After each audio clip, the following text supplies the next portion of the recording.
हैरत अंगेज किस्मों के जीवों का आवास, लाखों तरह की वनस्पतियां, कीट और पक्षियों का घर। हो रहा जलवायु परिवर्तन हम सभी के लिए चुनौती बन गया है। ऐसे में भारत ने जन आंदोलन से प्रकृति की तरफ एक कदम उठाया है।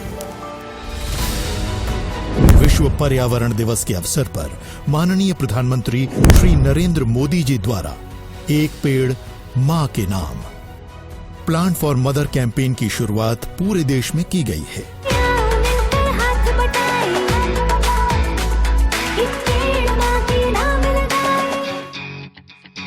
धरती करे पुकार देखिए हर शनिवार रात 10:30 बजे डीडी नेशनल पर।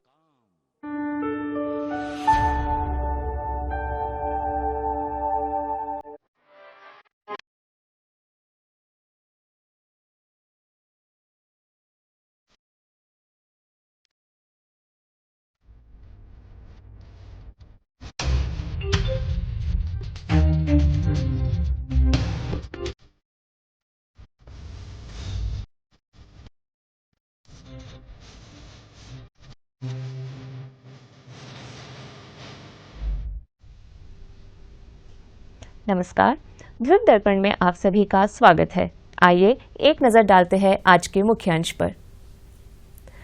14 सितंबर को होगा राष्ट्रीय लोक अदालत का आयोजन।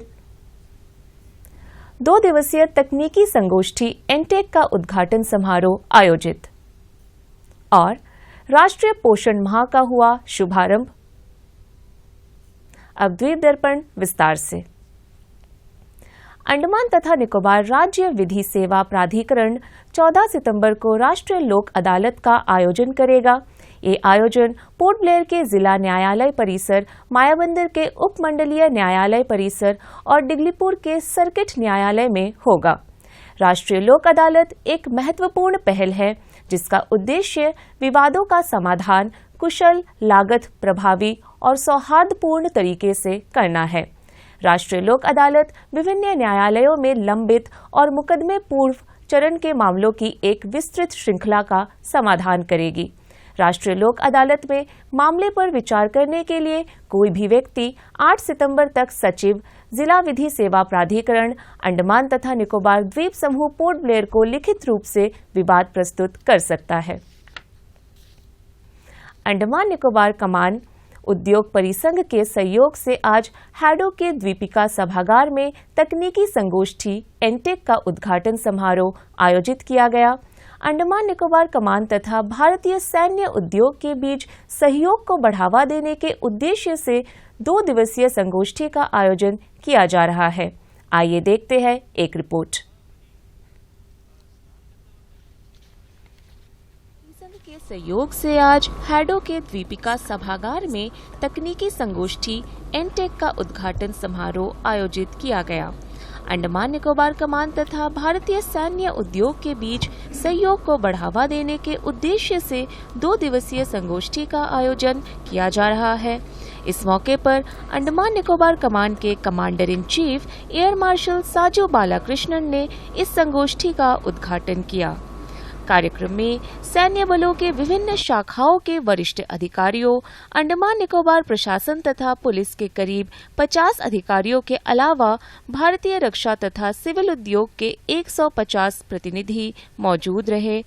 इस बीच SIDM के अध्यक्ष राजेंद्र सिंह भाटिया ने उपस्थिति का स्वागत किया। Ladies and gentlemen, on behalf of Air Marshal Saju Balakrishnan, AVSM VM, Commander-in-Chief, Andaman and Nicobar Command, I extend a very warm welcome to you all. Today, we represent almost 700 industries in this country. We are hoping to become even bigger in the next 2 years. And we have been at the forefront of trying to bring all the stakeholders together in the recent past. The nation has to provide the best wherewithal for the armed forces to perform their duties in protecting our borders. This is where industry's role becomes paramount. I would further go on to say that we as a nation have a very, I would say, promising future. And I will probably quote one more very favorite quote of mine, which said, "The future belongs to those who believe in the beauty of their dreams." So let's dream. Let's dream a beautiful future for this country. मुख्य अतिथि air marshal Saju Balakrishnan ने सैन्य बलों के संचालन क्षमताओं को बढ़ाने के लिए उच्च चोटी के तकनीकों को अपनाने के महत्व पर जोर दिया। उन्होंने अंडमान निकोबार कमान के बेहतर सुरक्षा प्रकृति पर प्रकाश डाला। It's indeed a great honor and a privilege for me to welcome you to the first of this such a kind seminar and exhibition. We have christened this as the Andaman Nicobar Technical Seminar, or ANTEC, which is being conducted in these islands for the first time ever in the history. We intend to conduct this over the next 2 days in a mixed pattern of seminar and an exhibition. I am sure that these discussions and interactions that you will undertake over the next 2 days will be a significant step towards enhancing not only the national security, the operational capability, and also the quality of life that our personnel out here in the island are living with.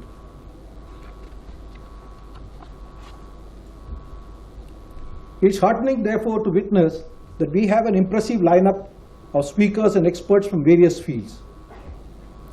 I am also gladdened by the participation of the exhibitors that are, I believe, in excess of 40. I encourage each one of you to engage actively with the discussions, ask questions and network with your peers. The insights you gain here today will shape the future of our collective efforts in not just addressing the defense needs, but also that of the island. Remember that this is all about building a resilient defense and administrative ecosystem in the Andaman Nicobar Islands. And I also believe that the spin-off of this particular ANTEC seminar will spill over to the mainland, wherein our officers, once they are aware of what the capability that the industry can provide, as and when they go on to tenant appointments at their respective headquarters, will take these projects forward. Chief of defence staff general Anil Chauhan ने video conferencing के जरिए कार्यक्रम को संबोधित किया। Your presence is a testament to your commitment towards our nation building. Your innovative solutions and prototypes hold the key to transforming our operational capabilities. Whether you are from the private sector or defense or the local administration, your role is indeed indispensable. I assure you that the Defense Ministry and the services are committed to support the procurement of indigenous SaaS solutions. Together, we can build a collaborative framework that enhances our national security and sustain development with the best technology and strategies available. I am confident that the ideas and insights shared during the seminar will pave the way for a stronger, more innovative and secure future of our islands and thus the nation. Let us commit ourselves to work together, advance our shared goals and ensure that the collaboration between industry, defense and the administration. इस दौरान panel चर्चा, सहयोगी प्रस्तुतियों तथा वरिष्ठ सेना अधिकारियों, civil उद्योग के सदस्यों ने अपने अनुभवों को साझा किया। अंत में अंडमान निकोबार कमान के कमांडर इन चीफ ने संचालन तत्परता के रखरखाव के लिए दी जा रही तकनीकों और चुनौतियों पर कमान की प्रतिबद्धता को दोहराया। Sir, your words have provided us a clear vision and direction for the discussions ahead, highlighted the strategic and economic opportunities in this island in the address short while ago. In the morning, Air Marshal Saju Balakrishnan highlighted the policy of India, a strategic springboard to move to the next level, highlighting again on several projects that are unveiled for this island. President SIDM, Mr. Bhatia, in his address highlighted that policy again is in the cusp of the transformative area. Three things for the future: technology to be developed by the civilian, to be used by the military, exponential in nature. Technology which are being derived from the war will also affect in every nature for the human being.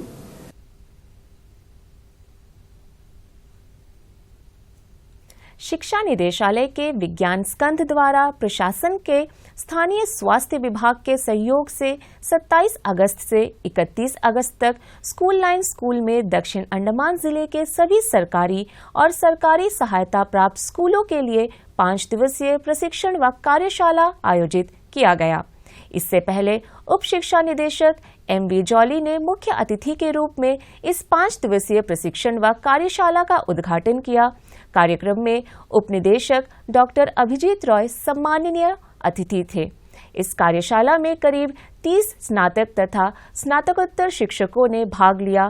क्षेत्र द्वारा के दौरान इस शिक्षकों ने राजकीय वरिष्ठ माध्यमिक विद्यालय पोर्ट मोट के किशोर विद्यार्थियों के साथ अपने प्रयोगात्मक सीख को साझा किया। कार्यशाला का समापन 31 अगस्त को हुआ, जिसमें उप निदेशक डॉक्टर अभिजीत रॉय मुख्य अतिथि थे, जबकि स्कूल लाइन स्कूल के प्रधानाचार्य द्विजेंद्र राय सम्माननीय अतिथि थे। राज्य नोडल अधिकारी व उप शिक्षा निदेशक राम प्रवेश, विज्ञान परामर्शक RK पांडे तथा P शोभा ने प्रतिभागियों में प्रमाण पत्रों का वितरण किया।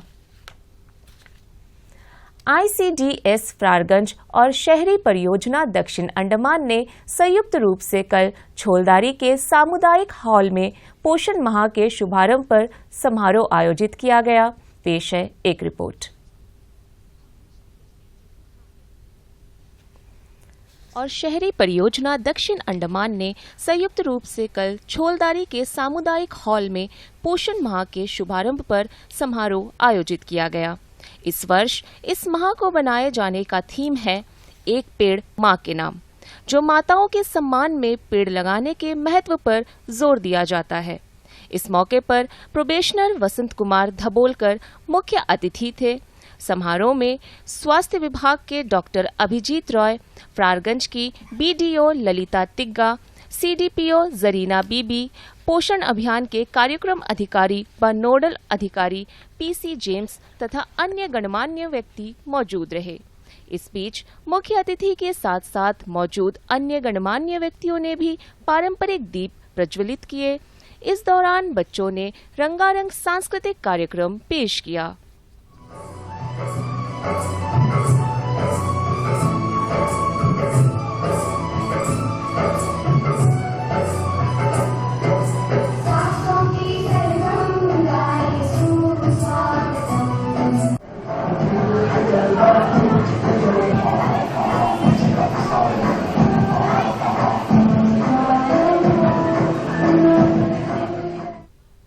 कार्यक्रम में मुख्य अतिथि वसंत कुमार धबोलकर ने अपने बचपन के अनुभवों को साझा किया।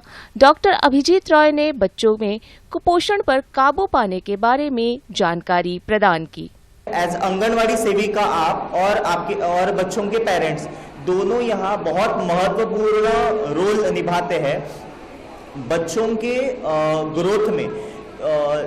जैसे कि एक मिट्टी होती है, तो मिट्टी को हम पहले उस पे प्रोसेस करते हैं, उसके बाद हम मटका बनाते हैं। अगर मिट्टी जो हम फर्स्ट प्रोसेस करते हैं उसमें अगर कोई कंकड़ रह गया या उसमें कुछ प्रॉब्लम रह गया, तो बाद में जो हम पॉट बनाएंगे या बाद में जो हम मटका बनाएंगे वो हम ठीक से बना नहीं सकते।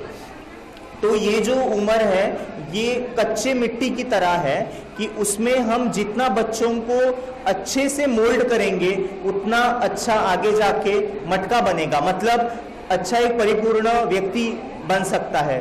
मैं चाहूंगा कि पोषण माह में के जो आपका जो कैरियर मैसेज है कि बच्चों को जितना खाना हो सके उतना दीजिए। एडिशन कुछ मिलता है आंगनवाड़ी तो सप्लीमेंट्री बोलते हैं, वो सप्लीमेंट्री रहने दीजिए, घर का खाना कंटिन्यू कीजिए आप। दूसरा, लोकली अवेलेबल फूड को आप ताजुब दीजिए और फ्रेशली प्लग्ड फूड या फ्रेशली निकाला जो अपने बगीचे से उस चीज को आप निकालने की कोशिश कीजिए। बहुत सारे यहाँ पे लोकल लोग बैठे हैं जो बंगालीज कम्युनिटी में है।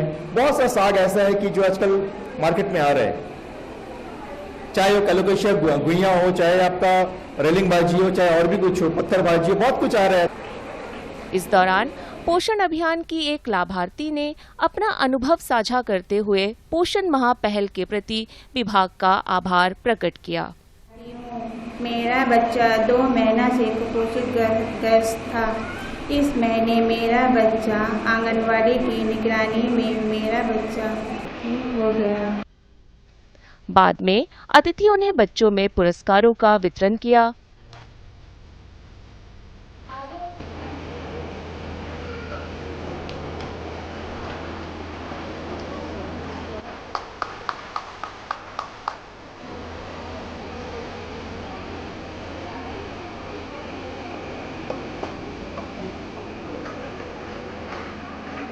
कार्यक्रम के दौरान पौष्टिक खाद्य पदार्थों और स्वस्थ आहार को प्रदर्शित करने के लिए विभिन्न खाद्य स्टॉल भी लगाए गए।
आज के दिन से ही हम पोषण माह 2024 की शुरुआत करने जा रहे हैं।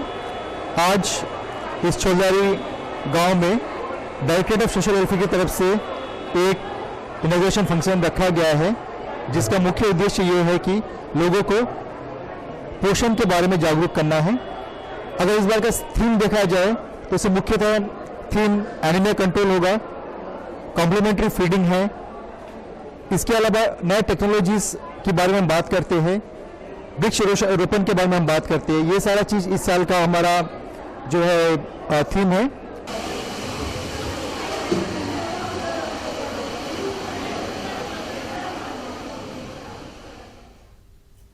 Andaman Nicobar tour operators association ने 31 अगस्त को होटल लेमन ट्री में अपना 7वां वर्षगांठ मनाया। इस मौके पर अंडमान वाणिज्य उद्योग परिसंघ के अध्यक्ष सुरेंद्र प्रहलादका एवं अन्य गणमान्य व्यक्ति उपस्थित रहे। कार्यक्रम की शुरुआत पारंपरिक दीप प्रज्वलन के साथ हुआ। कार्यक्रम में अतिथियों को शॉल ओढ़कर एवं स्मृति चिन्ह भेंटकर उनका स्वागत किया गया। इस दौरान बच्चों ने रंगारंग प्रस्तुति भी दी।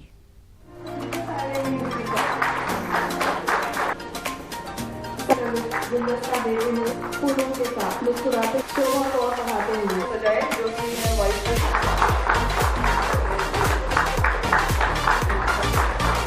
ग्रुप के वंदना।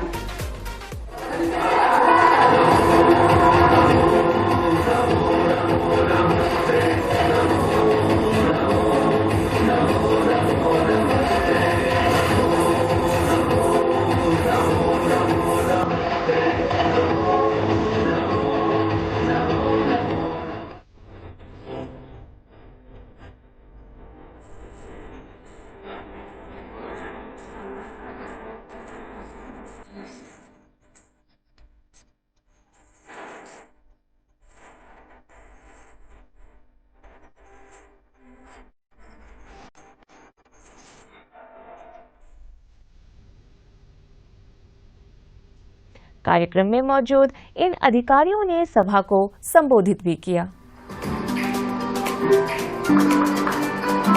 हमारे कार्यक्रम को यादगार बनाने और तालियों से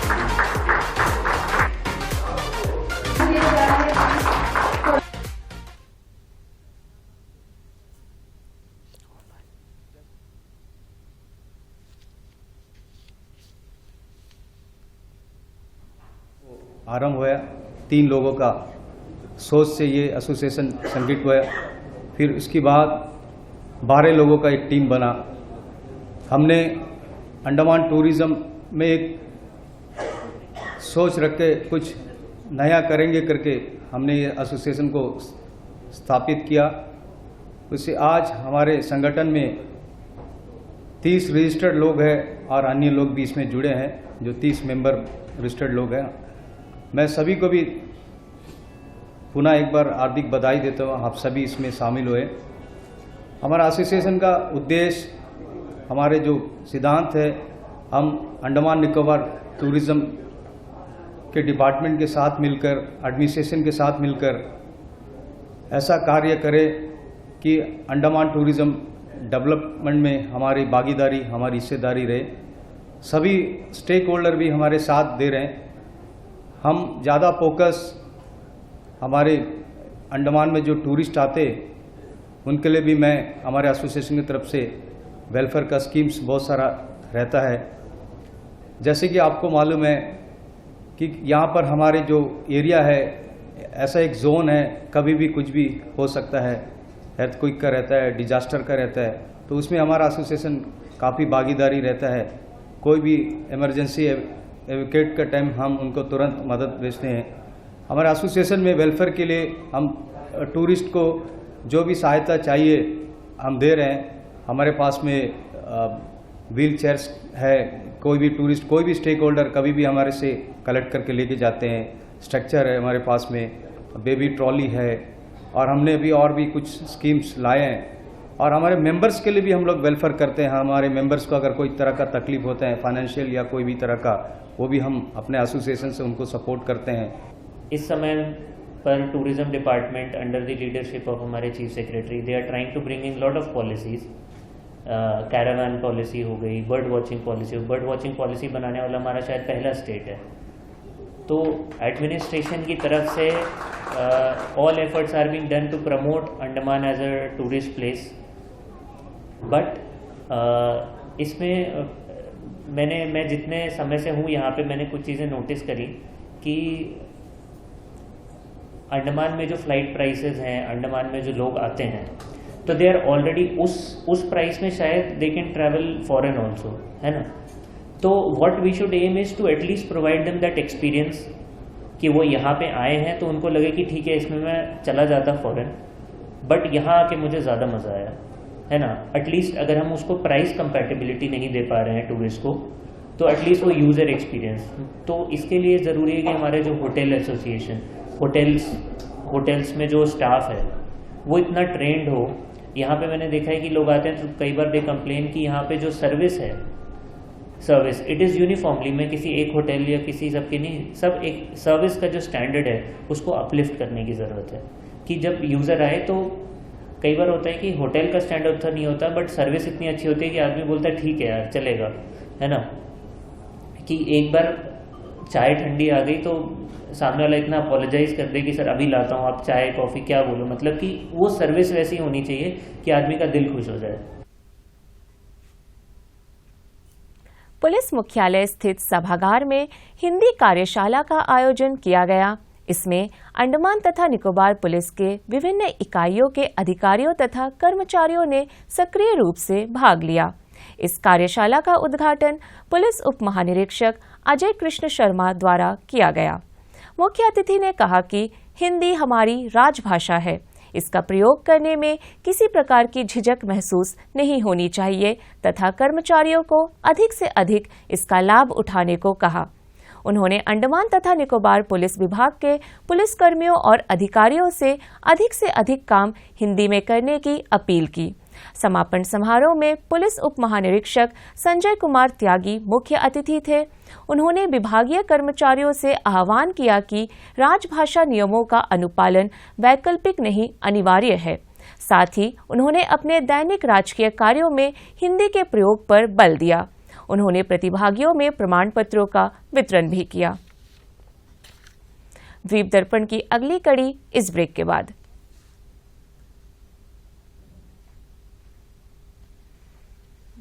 तोशी को मैंने उंगली पकड़कर चलना सिखाया था और आज जब उसने बताया कि मुझे मोतियाबिंद है तो मैं हैरान रह गया।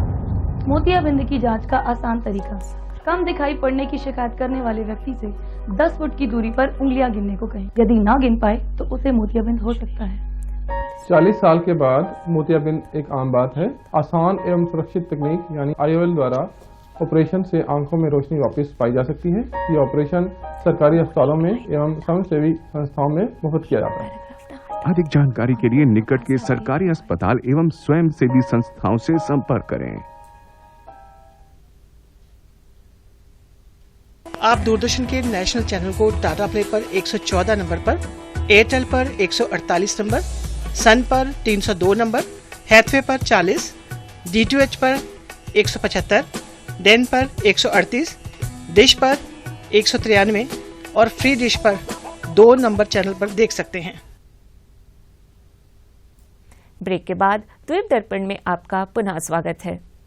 कोलकाता स्थित राष्ट्रीय विज्ञान संग्रहालय परिषद ने भारत सरकार के शिक्षा मंत्रालय के NCERT और विज्ञान भारती के साथ मिलकर कक्षा 6वीं से 11वीं तक के स्कूली छात्रों के लिए मेगा इवेंट विद्यार्थी विज्ञान मंथन आयोजित किया है। ये प्रतिभा खोज परीक्षा 23 या 27 अक्टूबर को अंग्रेजी और हिंदी के साथ 12 प्रमुख क्षेत्रीय भारतीय भाषाओं में आयोजित की जाएगी। इसे mobile phone, tablet, laptop, desktop आदि जैसे डिजिटल उपकरणों का उपयोग करके आयोजित करने के लिए डिजाइन किया गया। ये 90 मिनट की ओपन बुक परीक्षा छात्र उपरोक्त किसी भी परीक्षा तिथि को सुबह 10 बजे से शाम 6 बजे के बीच अपने स्कूल या अपने घर से दे सकते हैं। इसके बाद अव्वल आने वाले छात्र राज्य और उसके बाद राष्ट्रीय स्तर पर परीक्षा के अगले चरण में भाग लेंगे, जिसमें अनुप्रयोग उन्मुख बहुविकल्पी प्रश्न, व्यवहारिक गतिविधियां, अवलोकन और विश्लेषण, परिस्थितिजन्य समस्या समाधान क्षमता और अन्य गतिविधियों की एक श्रृंखला शामिल होगी। कक्षा 6वीं से 11वीं तक पढ़ने वाले इच्छुक स्कूली छात्र लिंक के माध्यम से व्यक्तिगत रूप से या समूह में स्कूल के माध्यम से अपना नाम पंजीकृत करा सकते हैं। पंजीकरण की अंतिम तिथि 15 सितंबर है। किसी भी प्रश्न के लिए विज्ञान केंद्र से फोन नंबर 9434263302 या 9434290770 पर संपर्क किया जा सकता है। पूरे द्वीप समूह में 26 अगस्त को श्री कृष्ण जन्माष्टमी का पर्व पूरे उत्साह के साथ मनाया गया। पूरे सप्ताह भर चले जन्माष्टमी पूजा के अंत में हैडो स्थित कृष्णा मंदिर में पारंपरिक रीतियों के साथ भगवान कृष्ण की शोभा यात्रा निकाली गई। इस मौके पर पारंपरिक तेलुगु नृत्य के साथ इन मूर्तियों को महत्वपूर्ण स्थलों की परिक्रमा कराई गई। इस परिक्रमा के भक्तजनों ने पूरे उत्साह के साथ भाग लिया और रात में दही हांडी फोड़ने की रस्म भी की। देखिए एक झलक।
ഓ ജന്മത്താലെ വന്നുപെട്ട തലവരിയിൽ ഇനിയുണ്ടോ നോവിനറുതി മരണം വരെ കാണാത്തൊരു കരുത്തനെ എതിരിടുകിൽ. अंडमान लॉ कॉलेज में BA LLB में प्रवेश के लिए पहली काउंसलिंग कल सुबह 10 बजे कॉलेज ऑडिटोरियम में आयोजित की जाएगी. उम्मीदवारों की अंतिम सामान्य मेरिट सूची और श्रेणीवार मेरिट सूची पहले ही कॉलेजों के लिए कॉमन ऑनलाइन एडमिशन पोर्टल में प्रकाशित की जा चुकी है और कॉलेज नोटिस बोर्ड पर भी प्रदर्शित की जा चुकी है. इच्छुक उम्मीदवार जिन्होंने पहले ही आवेदन कर दिया है और उक्त कोर्स के लिए पात्र पाए गए हैं से अनुरोध किया गया है कि वे सभी मूल प्रमाण पत्रों के साथ निर्धारित समय, तिथि और स्थान पर काउंसलिंग के लिए उपस्थित रहे. अब अंतर्द्वीपीय जलयान यात्रा संबंधी सूचना. MV बाराटांग स्वराज द्वीप और लॉन्ग आइलैंड होते हुए रंगत की यात्रा पर कल सवेरे 6 बजे पोर्ट ब्लेयर से प्रस्थान करेगा और इसकी वापसी कल ही दोपहर 12 बजे उन्हीं रास्तों से होते हुए पोर्ट ब्लेयर के लिए होगी. MV बम्बुका स्वराज द्वीप की यात्रा पर कल सवेरे 6:30 बजे पोर्ट ब्लेयर से प्रस्थान करेगा और इसकी वापसी कल ही सवेरे 9 बजे स्वराज द्वीप से पोर्ट ब्लेयर के लिए होगी. MV छोलदारी शहीद द्वीप की यात्रा पर कल सवेरे 6:30 बजे पोर्ट ब्लेयर से प्रस्थान करेगा और इसकी वापसी कल ही सवेरे 8:45 पर शहीद द्वीप से पोर्ट ब्लेयर के लिए होगी. MV जॉली बॉय शहीद द्वीप की यात्रा पर कल दिन में 11 बजे पोर्ट ब्लेयर से प्रस्थान करेगा और इसकी वापसी कल ही दोपहर 2:30 बजे शहीद द्वीप से स्वराज द्वीप होते हुए पोर्ट ब्लेयर के लिए होगी. MV हडबे स्वराज द्वीप की यात्रा पर कल दिन में 11:30 बजे पोर्ट ब्लेयर से प्रस्थान करेगा और इसकी वापसी कल ही शाम 3:30 बजे स्वराज द्वीप से शहीद द्वीप होते हुए पोर्ट ब्लेयर के लिए होगी. MV रानी लक्ष्मी शहीद द्वीप होते हुए स्वराज द्वीप की यात्रा पर कल दोपहर बाद 2:30 बजे पोर्ट ब्लेयर से प्रस्थान करेगा और इसकी वापसी अगले दिन सवेरे 5:30 बजे स्वराज द्वीप से शहीद द्वीप होते हुए पोर्ट ब्लेयर के लिए होगी. सभी जलयानों के यात्रा कार्यक्रम मौसम की स्थिति पर निर्भर होंगे. अंत में मुख्य अंश एक बार फिर. 14 सितंबर को होगा राष्ट्रीय लोक अदालत का आयोजन. 2 दिवसीय तकनीकी संगोष्ठी एनटेक का उद्घाटन समारोह आयोजित और राष्ट्रीय पोषण माह का हुआ शुभारंभ. इसी के साथ ही आज का ये द्वीप दर्पण कार्यक्रम यहीं पर समाप्त होता है. नमस्कार.